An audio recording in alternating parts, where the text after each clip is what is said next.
আজ তোমাদের সাথে আমার গ্রসারির বাজারগুলো একটু শেয়ার করছি। তোমরা দেখে চমকে যাবে, এত বাজার একটা ঘরে কি করে লাগতে পারে এক মাসের মধ্যে, এত পেস্ট, এত সাবান, এত কিছু। না গো না, এগুলো আমার সবটাই হচ্ছে আমার ঘরে যে ছোটোখাটো একটা গ্রসারির বিজনেস আছে সেটা। তোমাদের সঙ্গে তো সব কিছুই শেয়ার করি, তাই আজকেই ছোটোখাটো বিজনেসটাও একটু শেয়ার করে দিলাম। আমি যে শাড়ির বিজনেস করি এটাও তোমাদের সঙ্গে আগে শেয়ার করেছি যখন আমি শাড়ির মাল তুলেছি। তো আজকে ভাবলাম ছোট্ট করে একটা শর্টের মধ্যে তোমাদেরকে এই গ্রসারির প্রোডাক্টগুলো একটু শেয়ার করি। তার কারণ যখন আমার গ্রসারির এই প্রোডাক্টগুলো শেষ হয়ে যায়, তো সপ্তাহে সপ্তাহে আমি এই প্রোডাক্টগুলো নিয়ে আসি, কারণ খুবই ছোট বিজনেস, তো বড় সড়ো কিছু নয়। আমি ঘর থেকেই করি, কিছু কাস্টমার ধরা আছে, তাদেরকে মাসে মাসে ব্যাস প্রোডাক্টগুলো দিয়ে আসি। এই হচ্ছে আমার বিজনেস, তাই তোমাদের সঙ্গে ঝটাপট একটু শেয়ার করে নিলাম, বুঝেছো? এরপরে আমি গান করি, সবই তোমাদের সঙ্গে শেয়ার করি, আর সবই তোমাদের সঙ্গে একটু একটু করে শেয়ার করব।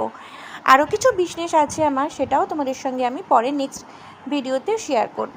তো তোমরা দেখতে থেকো, পাশে থেকো। আজকের মতো এই পর্যন্ত, টাটা, লাভ ইউ অল।